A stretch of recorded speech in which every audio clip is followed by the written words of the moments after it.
Well, hi guys, it's Camille, and welcome back to another episode of The Amateur's Journey. And you guys, I've been really looking forward to this one. I am so excited. Just hear me out. To those of you who are more familiar with my theme parks content, or if you've just never seen me before and you have no idea what this is, to keep it brief, I am a doll artist. I have been customizing dolls and making custom dolls since 2017, and all the doll customizing entails is that you take a doll and you strip it of all of its original features and you make something new out of it. I primarily work with Monster High and Ever After High dolls, but I do work occasionally with Barbie dolls. More recently, I've started selling my dolls on Etsy, but I've been making videos about them since 2017 on and off, and you guys, like I mentioned, I'm really excited about these ones.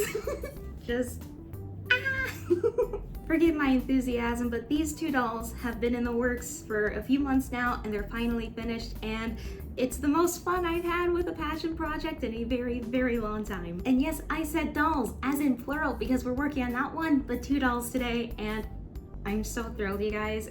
I'm just beyond excited. And it's even more special because the two dolls that I'm going to be showing you guys today, they represent people who exist in real life. And the last time I did anything like that was when I made my Voltaire custom many years ago for a Halloween stop motion. If you haven't seen that episode, feel free to check it out. I'll link it up here somewhere. So podcasts, I think, are something that a lot of people listen to. I mean, there's all kinds of podcasts out there. I personally don't listen to a lot of them. I prefer watching a lot of long-form content and stuff. That's just me. But there is an exception. There is one podcast that I listen to all the time. Like literally as soon as a new episode is uploaded, I watch it as soon as I am possibly able to. I'm that dedicated to it. It is hands down for sure my favorite podcast that I listen to, and that's partly because it's like the only podcast that I listen to, but that's besides the point. And so much of the reason why it's my favorite show to listen to is not just because of the different stories that are constantly covered on the show, but it's also for the two very funny and often unhinged hosts. And my love for this podcast has become so big, I had to express it in the only way that I know how, by turning the hosts into dolls. Today's dolls will be officially creeping up they cast. At least that's how the fans often put it, because today's dolls are the hosts of CreepCast. CreepCast is a horror podcast where the hosts read different creepypastas and other internet horror stories and just have a lot of fun doing so. The show is hosted by two YouTubers. The first one is Wendigoon, real name Isaiah, a soft-spoken southern boy best known for his iceberg videos, his topics on various cryptids, conspiracy theories, Bible lore, and just a variety of videos related to the horror genre as a whole. And the second YouTuber is MeatCanyon, also known as Papa Meat, real name Hunter, a very loud and crass yet extremely funny animator who makes insanely detailed and wildly disturbing cartoons on YouTube. These animations are not for the faint of heart, I can assure you, but he is very talented and creative when it comes to his nightmarish character designs and just how fluid everything moves. Hunter's second channel, Papa Meat, is the one where he's the most active and he uploads the most frequently, and there he talks about, well, random things. Everything from ranking every fast food chicken sandwich to poking fun at basically everyone and everything. Both YouTubers, as different as they seem, share one thing in common: their shared love for the horror genre, and especially the big wide world of internet horror. And thus, CreepCast came to existence, and it's been entertaining people since late 2023. The whole vibe of the show is basically like getting together with two friends and listening to scary stories around a campfire, and you're just having such a good time. It gets especially entertaining when they cover a story that isn't very good. If you like listening to creepypastas being narrated by two guys who are so close as friends that they bicker like an old married couple, this podcast is for you. I cannot recommend it enough. My sister and I both fell in love with the show, and we watch it regularly. And it was particularly the episode in which they covered the creepypasta 1999 that led me down the road of inspiration, so to speak. Particularly in that episode, Isaiah had a stuffed teddy bear with him for the duration of the story, which reminded me of a miniature stuffed teddy bear that I have for Barbies, and that instantly got me inspired to create two little Barbie replicas of him and Hunter both. Since I'm covering two dolls in this episode rather than one, this is gonna be a longer one, so strap in, it's gonna be a fun ride. Without further ado, let's get started. The doll I'm using for Isaiah is a Ken doll that I got from a doll lot off of eBay. It's one of the Fashionista Ken dolls from 2010, so he's got a lot of articulation and posability. Now, because I did not film this portion, and I'm going to safely assume that some of you know the process by now, We remove the doll's factory paint, cut off the original hair, and take the head off the body so we can begin the re-root process. And this is about where I started filming. Sorry. The hair that I'm using here is a shorter hank of nylon hair from dollyhair.com in the color Black Magic. There are a couple methods of re-rooting doll hair, but the main idea is that you take a small chunk of the hair, loop it through the cut portion of the eye of the needle, and then you punch it into the doll's head. You repeat this process until the entire head is covered in hair.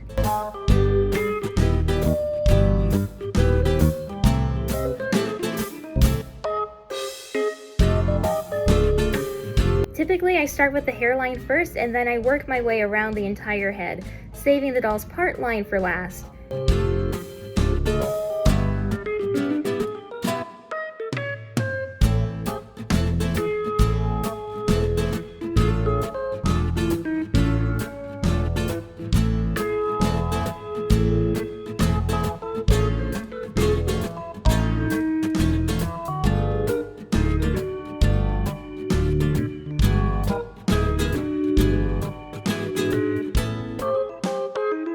Here he is, and his hair turned out so poofy. This is completely normal, and later on when I go to style the hair, it won't look as crazy, I promise. For now though, I put the hair up in a ponytail and using Fabri-Tac glue, secure all the loose plugs in Isaiah's head. This is so that way when I go to style the doll's hair later on, it's not going to come out if I accidentally pull the hair too hard. Fabri-Tac is the safest glue to use on doll hair. In fact, the bottle that I showed on camera is actually a Fabri-Tac that Dolly Hair now sells in their shop. Once I glue down the loose plugs, I leave the doll's head alone to dry overnight. Once the head is dry, I take some spare fabric, wrap the hair up, and pin it to the doll's head to protect it from the sealing process.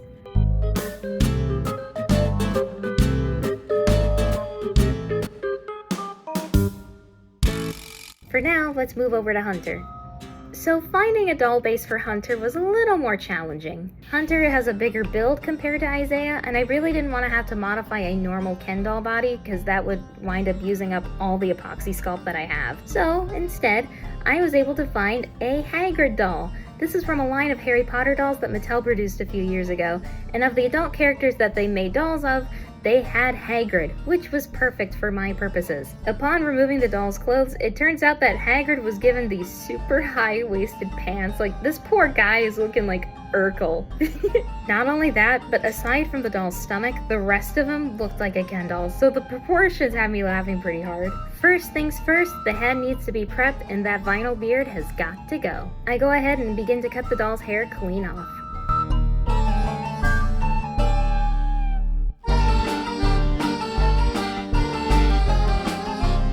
While I was cutting off the hair, I noticed that the beard is actually just a separate piece of the doll, so I pried it off, which presented me with another issue. Taking off the entire beard not only removed his cheeks, it also removed his mouth.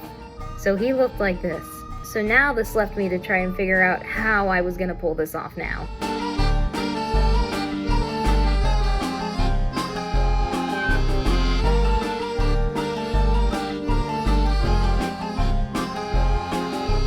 The head is now clean. Unlike Isaiah's head, which was filled to the brim with thick, chunky glue stubs, removing the stubs out of Hunter's head was relatively painless. No glue chunks this time around. Using acetone nail polish remover, I wiped the original face clean off. By this point, I'd figured out how to combat the beard issue. So, I'm gonna re-sculpt the cheeks with epoxy sculpt and connect the new pieces to the centerpiece of the vinyl beard after I trimmed it down significantly. That way I don't have to sculpt his mouth. But before we can work on Hunter's face, let's go back to Isaiah. I prepped the head for the face-up by sealing the doll with MSC, also known as Mr. Super Clear, or as I like to call it, Can of Death. Once the doll receives its initial first layer of sealant, it's time to draw in the basic shape of his eyes, add the initial layer of blush on his cheeks, and of course, add in the color to his lips. I specifically went with this Ken doll because he had a fuller lip mold, and Isaiah has very full lips in real life.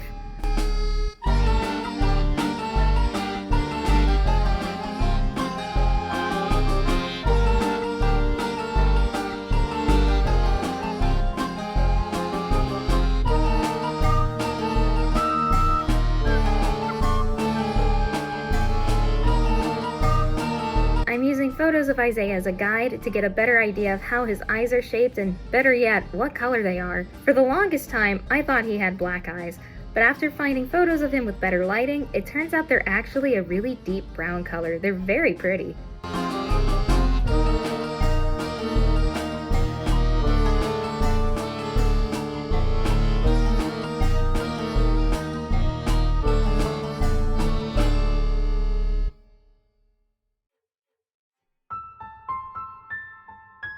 For his blush, lips, and eyebrows, I'm using chalk pastels, and for all the line work and filling in all the other colors of his eyes, I'm using a mix of my watercolor pencils and later on, acrylic paints.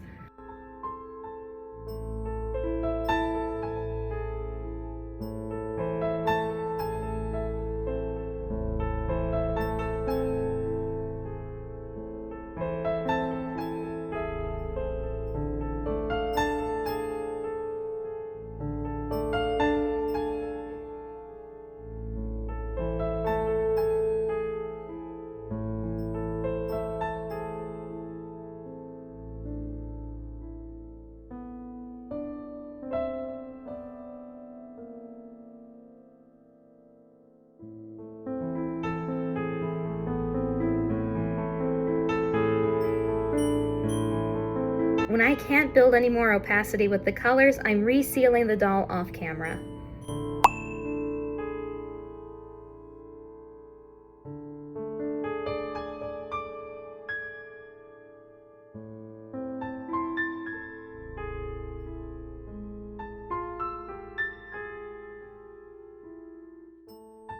Using a variety of brown paints, I mix up some to try and match his dark eye color.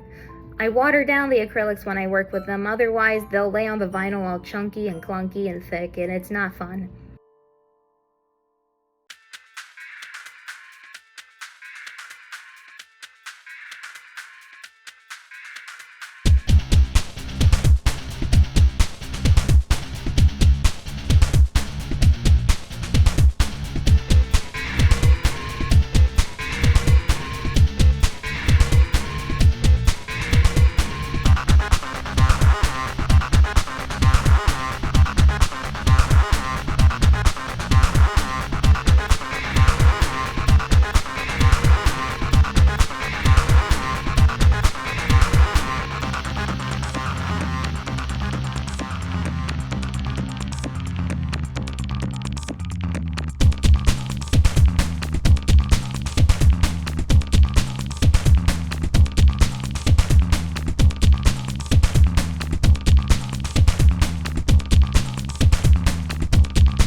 Once the basics of Isaiah's face are complete, it's time to work on the part I was dreading the most, his facial hair.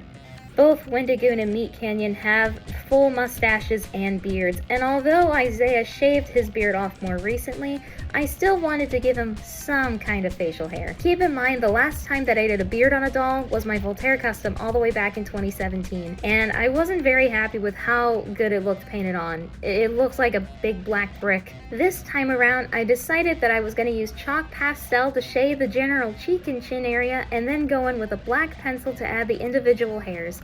Using photos of Isaiah as a guide, I hold my breath and ever so carefully add his mustache and later on, his beard.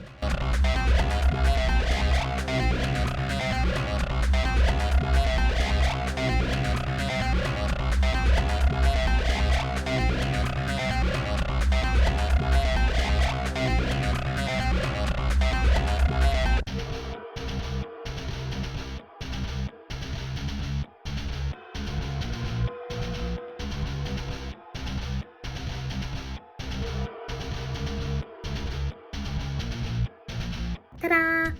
It turned out pretty good! I'm happy with this! Genuinely shocked because I was so nervous about it too.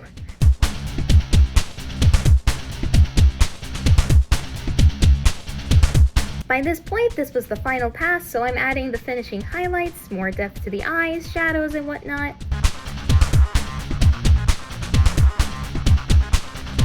Until it's finally come time for my favorite part, adding the pupils and the eye shines. It gives the doll life once the eye shines are brought in.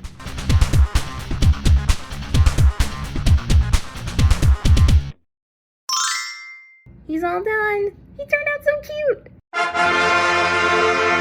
Now let's move back to Hunter. Now, Mr. Hunter has stunning natural curls. Like, oh my goodness, like that is some beautiful hair. Holy moly, I'm jealous.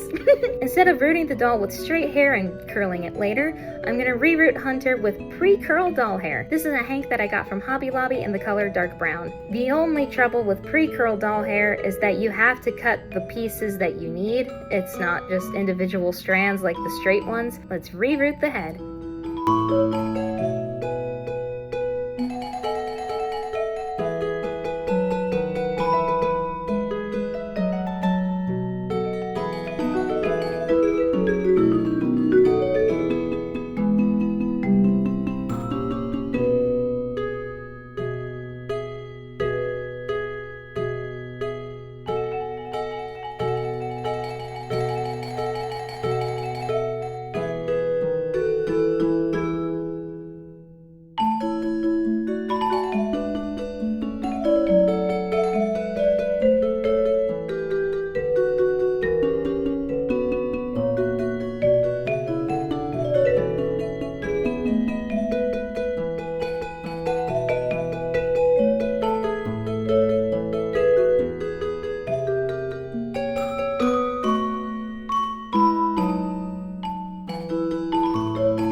As you can see in just these few clips, the hair is super full and bouncy.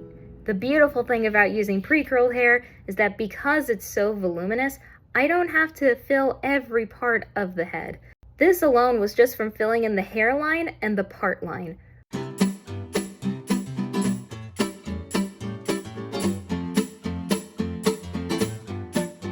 If I do feel the need to fill in any bald spots that I may find, I can do that later on. For now though, let's pin the hair up and get him prepped for his new cheeks.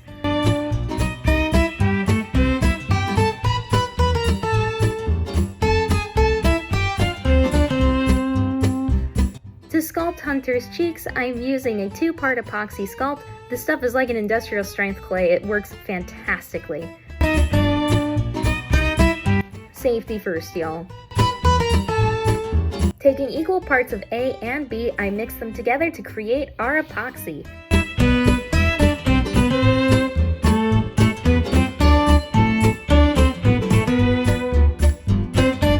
This stuff is really hard to knead and mix. Your hands will ache later. Taking small pieces of the epoxy, I fill in Hunter's cheeks and smooth the epoxy out with my fingers and using other tools as best as I can. The epoxy does cure very quickly, so I have to move fast with this.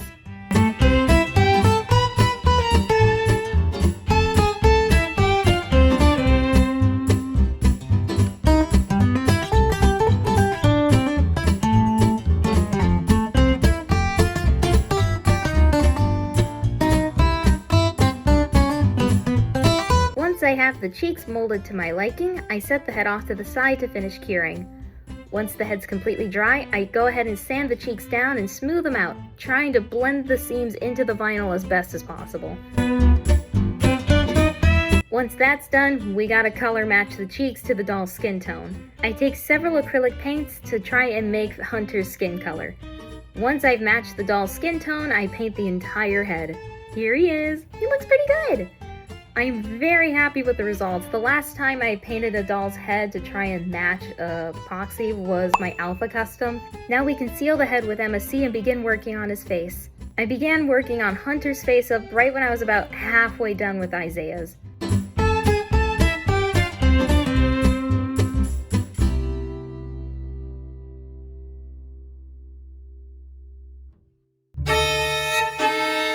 Using pictures of Hunter as a guide, I begin drawing the initial eye shapes and blushing his cheeks.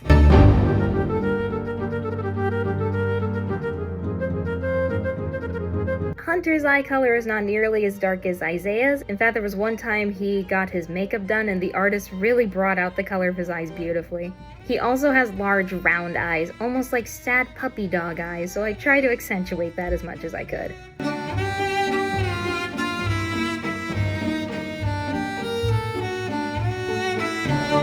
To create his eye color, I used a variety of browns, greens, and even some yellows and golds.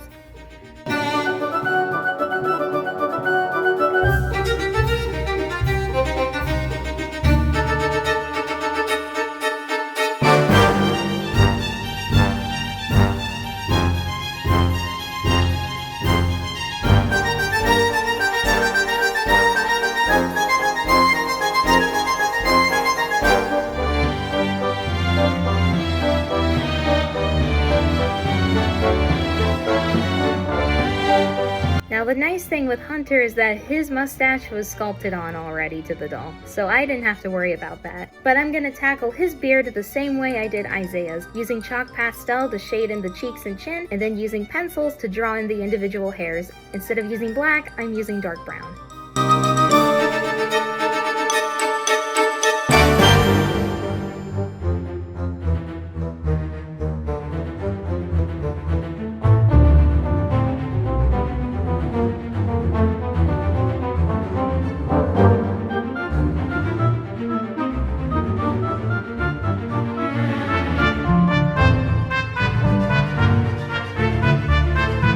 Now that his beard is complete, we're now on the final pass. So here I'm just adding the finishing details to his face before I move on to adding the pupils and the eye shines.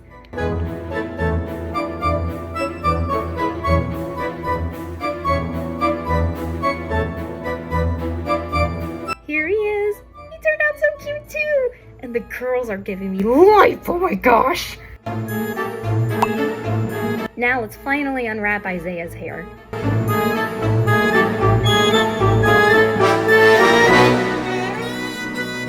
Oh my goodness, the hair goes so well with his face. Ah! It's much too long though, so now we gotta trim the hair on both dolls. To tame the foof on Isaiah's head, I used the boil wash method. Since you can't use tools like flat irons on synthetic hair, it'll melt it. How boil washing works is that you pour a little boiling hot water on the doll's head, wait a few seconds, and then you pour some ice cold water on the hair.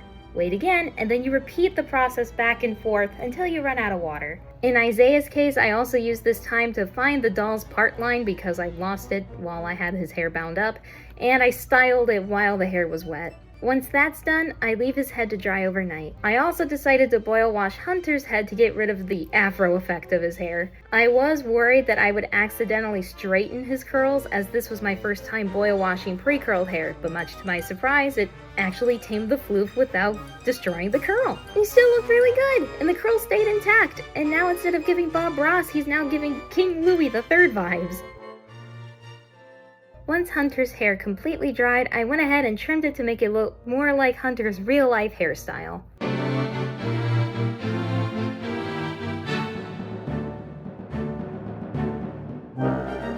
He looks amazing, and the curls are so soft and bouncy.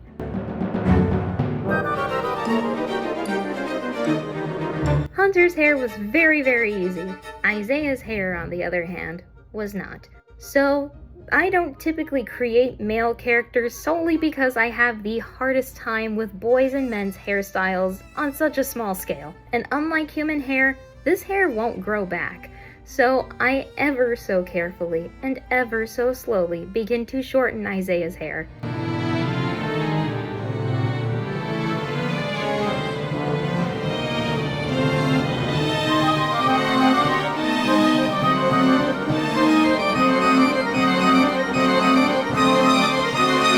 There were months with his hair that I was afraid.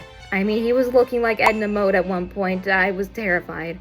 I tried to give him layers so that the hair wasn't so thick, and then I trimmed even more. It was starting to look like a hair helmet at one point, and I was panicking. I even resorted to using my own personal hair scissors to see if it made things easier. It did not.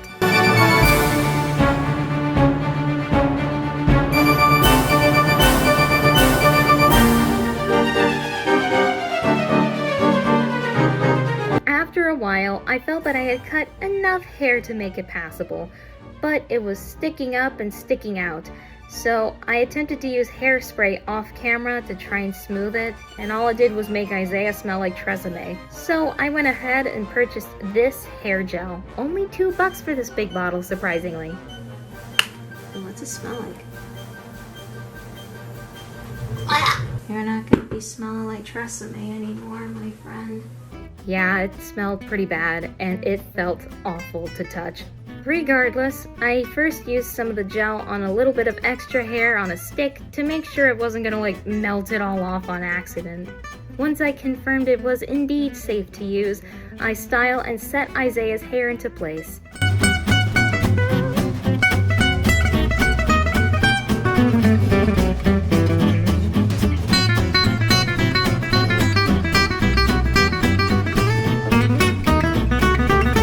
It doesn't look 100% exactly like Isaiah's real life hair, but it's close enough and the doll still looks pretty good.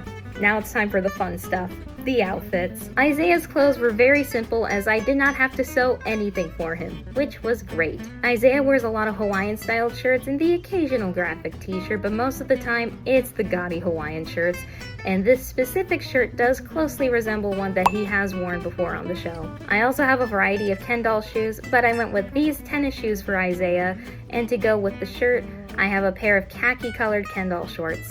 Once I finished Isaiah's hair and put the head back on the body, I went ahead and painted on Isaiah's wedding ring, as Isaiah is a very happily married man. For Hunter, I knew that I would have to make some of his clothes due to the doll's bigger build. To minimize the amount of sewing I would have to do, I took his high-waisted haggard pants and cut the legs to make him look like baggy brown shorts. I used fray check to seal the raw edges off camera, that way they wouldn't fray and fall apart over time. For his shoes, I used these Ever After High shoes from Dexter Charming. The high tops just matched the vibes of Hunter's overall style and personality. Now the shirt was something that I knew I was gonna have to sew. All of Hunter's t-shirts are graphic t-shirts. I'm talking horror movie shirts, band shirts, CreepCast merch, just a bunch of t-shirts with all different kinds of designs and prints, a lot of heavy metal shirts too. After much debate, I decided I would make Hunter a miniature version of their CreepCast shirt. Using a stretch knit jersey material, I draw the outline of the shirt and sew the two pieces together. I wasn't able to use my sewing machine this time around. We had family staying in the room that my sewing machine is sitting in, so I opted to hand stitch his shirt together.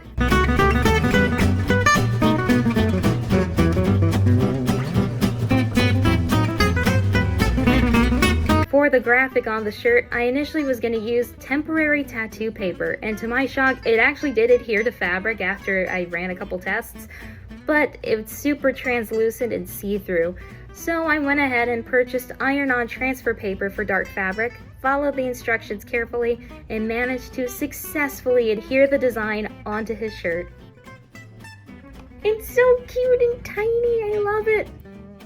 I was just about to call it finished with both dolls until I realized I forgot one crucial detail to Hunter's doll. MeatCanyon has not one, but 2 arms, full of tattoos. And the longer it took me to finish the dolls, the more tattoos Hunter seemed to have added on to both of his arms. I may not have been able to replicate all of them, but I was able to replicate some. Using his Instagram and his bad tattoo video off the Papa Meat channel, I saved the best looking photos of his own personal tattoos, copied the images onto Microsoft Word, sized the images accordingly, and printed them out. As you can see, they're very small.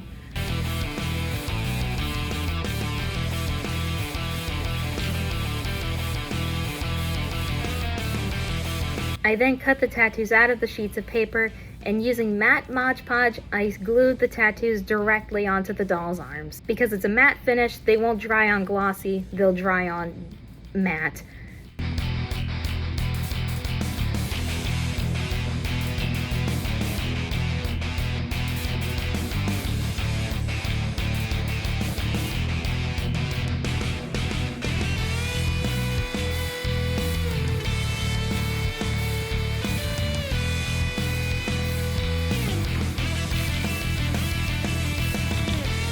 The beautiful thing with Mod Podge is that it's ideal for paper crafting, and the glue softened the paper tattoos enough to where I could blend the edges lightly into the plastic.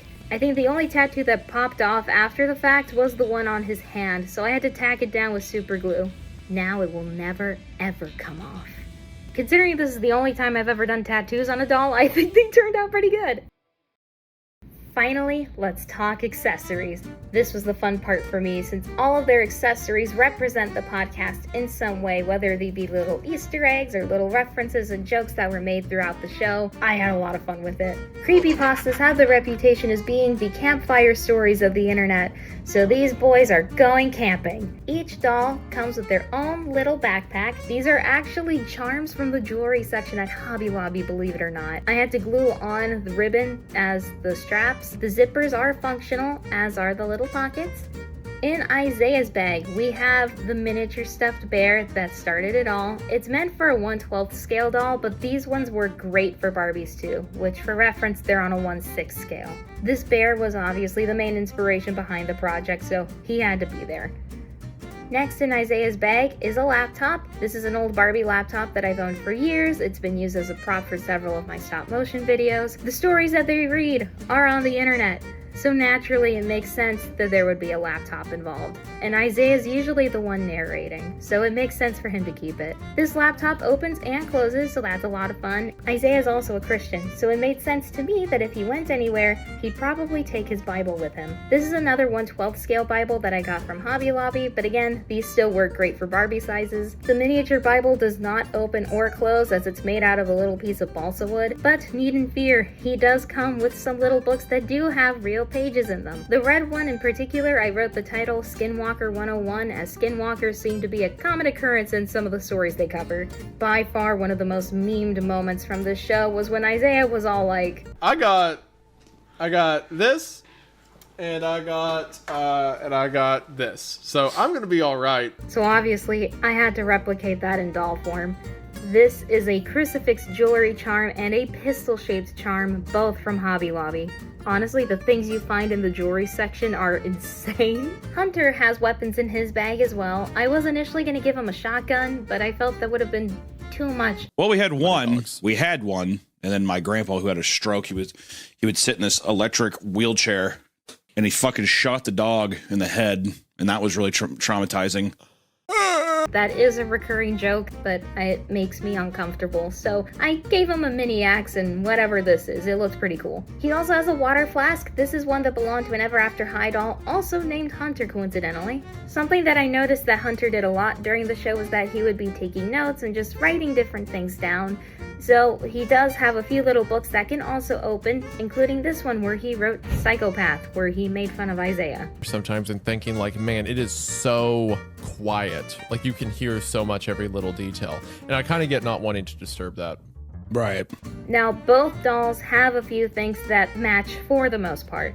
For example, both dolls each come with little lanterns. They are camping after all, and they're gonna need some light. This one's like a little sand timer, and that's really cool. And the bigger lantern is one that I've used in a handful of stop motion videos in the past. Now, they both have $1 bills. $1 bills for stamps. For stamps!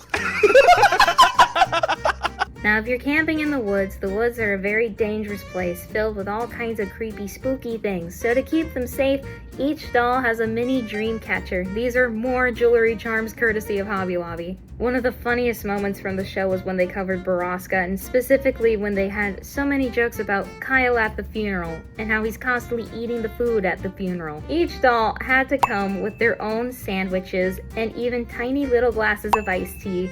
These couple of items I got off of Etsy from these sellers. I'll link their shops in the description below. Both dolls also have their own little passports. They do open and close, and they have little pages. Now, should they decide to play the left-right game, or hunt for a kitty named Boxes, or even run around a ghost ship screaming like crazy because they felt a chill up their spine, they need to keep in touch should they split up. Each doll received these really cool Barbie-sized walkie-talkies. Again, I bought this from a seller off of Etsy. He made some really cool 1/6 scale Barbie props. Everything from like cigarette boxes to walkie-talkies to alcohol flasks and all kinds of weird little things that you don't typically find for a Barbie. Each doll also has compasses, so that way they don't get super duper lost. And finally, each doll comes with their own list of emergency contacts. Each list has various names that are different characters or references that were made throughout the show. The phone numbers are fake, and the only 2 names on here that are real are the names of their wives. Feel free to pause if you want to read through each list. And with all that, the dolls are finally complete.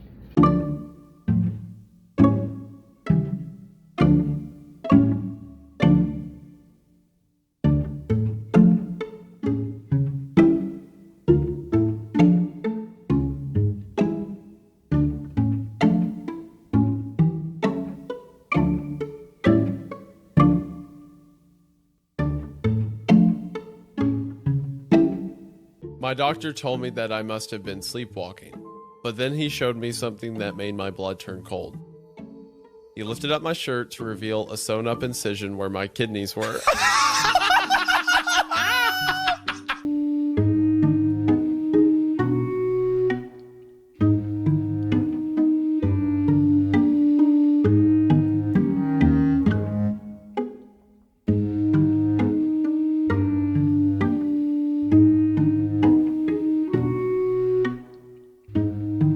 I got this, and I got this. So I'm gonna be all right. Dude, you saying this and this, and I have no idea what you're referring to.